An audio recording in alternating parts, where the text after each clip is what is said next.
3.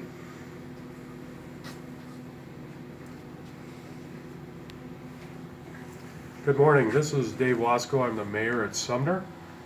We just wanted to make a general statement and give people information on what's going on in Sumner with our flooding. First of all, the boil water has been lifted. You can use your water now. That has been cleared by the DNR. Electricity has been restored to pretty much the whole town. The generators are handling the load now. One of the issues that might come up with as the town wakes up and more people are up and more business going, there may be some questions with the loads, but we have an extra generator that we can use if we need to. So we're pretty confident at this point that we'll be able to take care of that.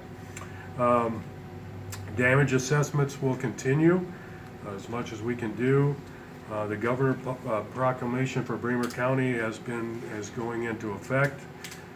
There may be some resources available. We don't know that at this time.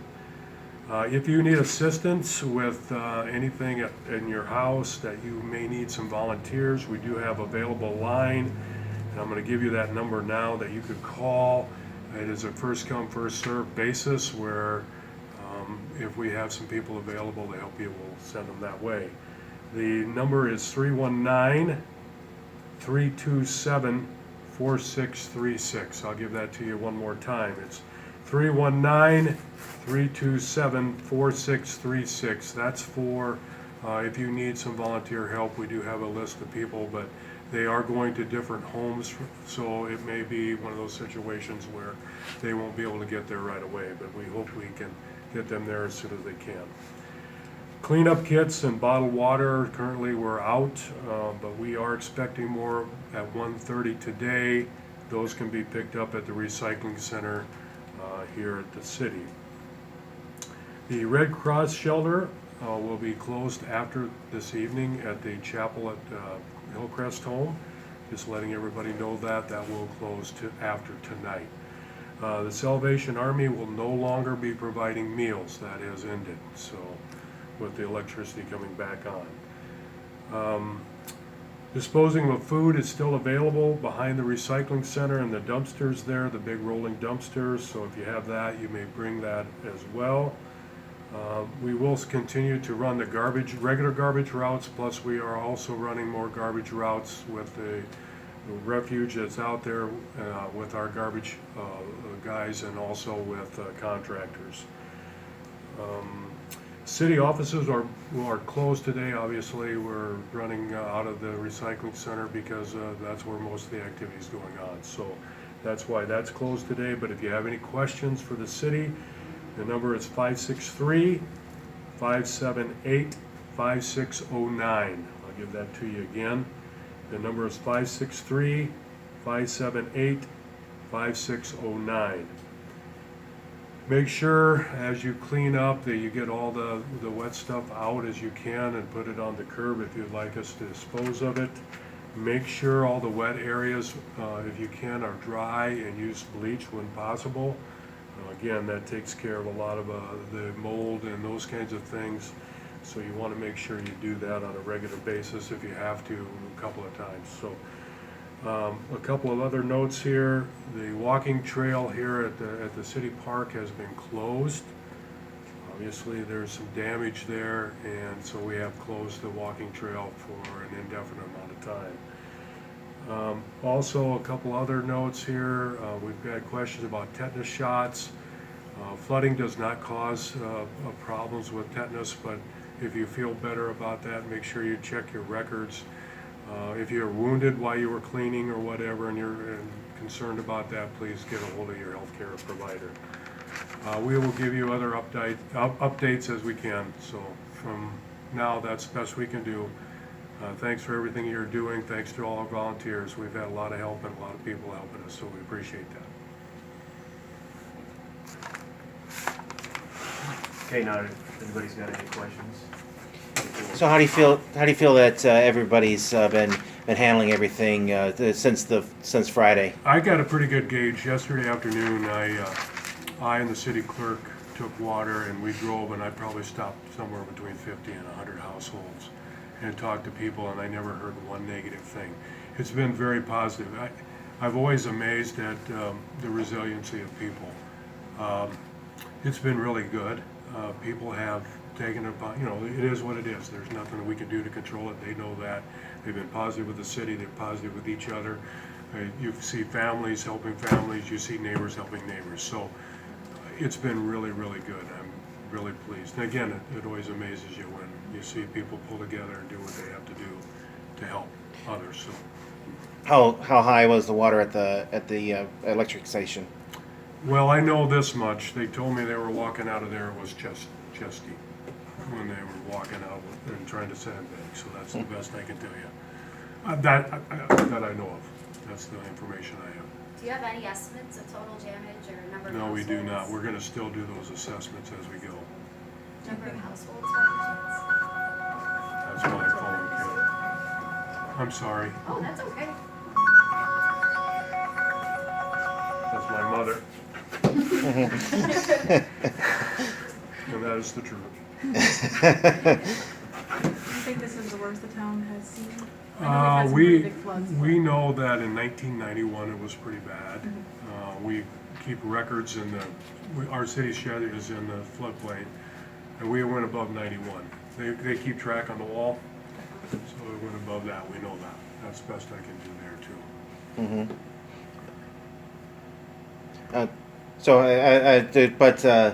too. Nikki had asked how many households were affected.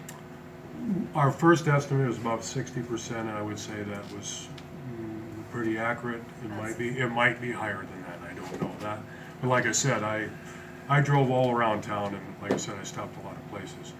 We had some damages in basements, so the walls collapsed. I saw 4 of those yesterday. And you said that your house took some water. How much? Pardon? You said your house took some water. How I much? actually didn't. Oh, say. So I'm lucky because I don't know what I do, doing all of this and trying to do personal stuff. So that's why I admire the people and feel for them, because I'm pretty lucky. I'm in the high part of town, so that helps too. So what parts of town was most affected? Well, obviously the lower areas. We've always had problems down in the eastern part. Southeastern part has always had water from whenever we have a lot of rain. So that's most, but I'll tell you what, it was all over there. One thing you can't do is you can't ever plan for 11, 12, 13 inches of rain in a 24-hour period. No matter how much you would like to say, hey, we'll be able to take care of that. That's not But you totally guys had possible. the flooding and then the rain continued, right? Yeah. And then we lost power and the sump pumps failed. See that? We couldn't run. Yeah, our that, sump pumps. what exacerbated and made it worse is that when we lost power, a lot of people told me yesterday, well, our sump pump couldn't work and I got water. That was a lot of it. It just made it worse. It made it bigger. Can you tell us what exactly happened at the light plant? I don't. The best I can tell you, Morgan, is the control panel went underwater. Okay. This morning, they were making assessments on that. Okay. I know Corn Belt was coming in. That's best I can tell you there too. Mhm. Is that the first time that's happened during flooding? That I know of, that I'm aware of. Because we've got our own generators, but Yeah. we couldn't run them. So, Are people evacuated from their homes in some certain areas? Do you know? we had a few. I couldn't tell you the number for sure, but we had some people evacuated because there was a lot of water in their basement, and vice versa. And some of them were elderly people too that we just needed to get some help with them. Anybody hurt? Not that we were aware of. Nothing that as I made the assessment yesterday, we didn't have any. So without injuries, how do you feel lucky? How lucky do you feel? We feel, I feel very fortunate. It could be, I've had a lot of people, when I was out wandering around yesterday, say, it could always be worse. And nobody was hurt. Property, some of it you don't want to lose, but it is what it is. And if it's just property, we'll live through that. Kip, how's everything out in the county? In the rural areas where the folks that are even some distance away from the river, they have been impacted. I know of at least one household where it's gonna be several days before we can even get in there and see what kind of damage they have. They relocated early in, they attempted sandbagging efforts, relocated when they realized that this is going to be a big one. And I talked to them yesterday and have not made it down there today, but I know the road's still underwater, so it's a sit and wait until the river goes down. Most of our damage, most of our impact was along the Wapsie, but I have taken a couple of calls along the Cedar as well. And I think I'd heard on the scanner on Friday morning that not only was emergency communications up here affected, but also in Frederica. Yeah, when the lightning storm, when all that storm went through, between losing power and lightning strikes, it did take out quite a bit of our equipment, our emergency communications equipment.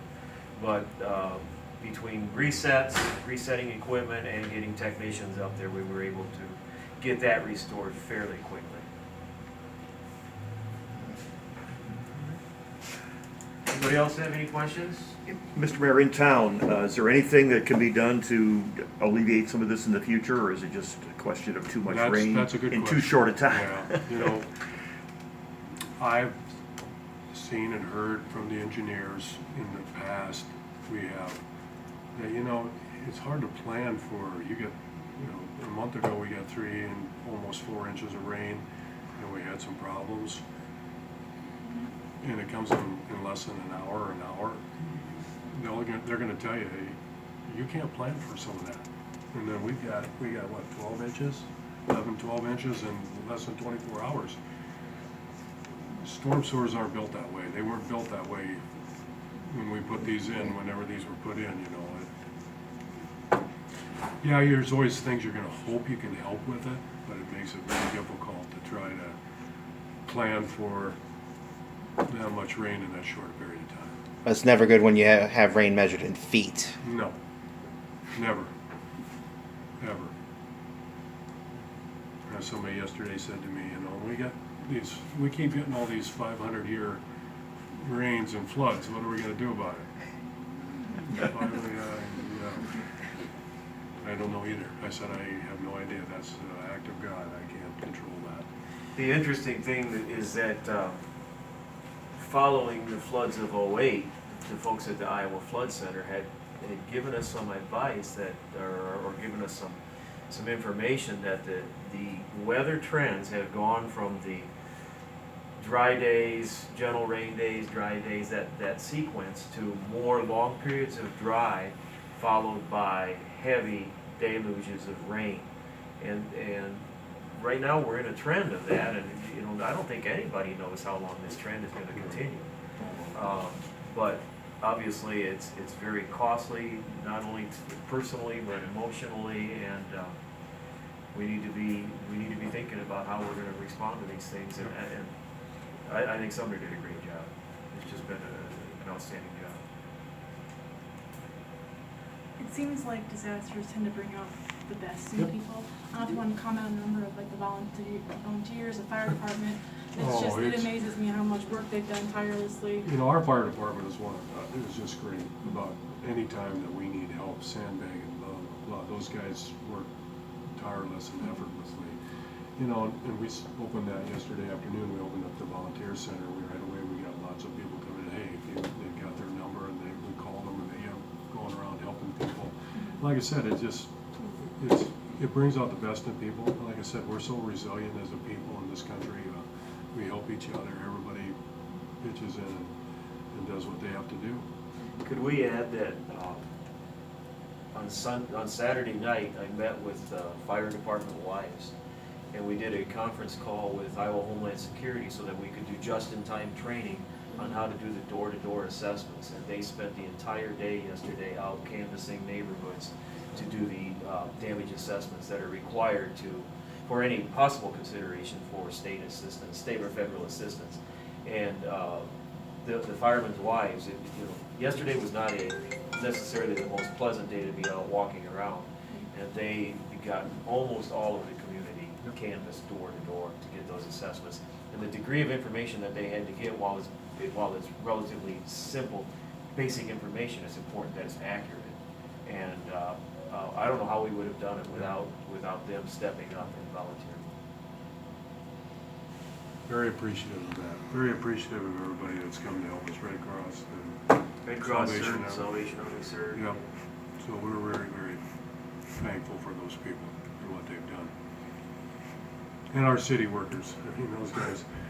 Our public works director told me last night he got a lot of sleep. He got 4 hours. So he was pretty happy about that. Yeah, they And were- I think a lot of our guys are doing that. Yeah, they were up this morning when we were out here at corrected them. Yep. So And the light plant guys trying to make on the sure light we plant got guys have been, those generators up and running. we got a lot of people working really hard and doing the best they can, so. In a few days, there's gonna be a lot of snoring heard in the city of Yeah. Sumner as people start to It'll be the catch up. sleepy community we were before. Only a little more. You can add some of this post-flood cleanup to your Sumner commercials now? Yeah, that's right. That's right. Well, we're doing everything we can. We've hired, like I said, contractors to come in and help us pick up the garbage. You know, because you don't want to send out there for 2 weeks or whatever. There's a lot of stuff out there.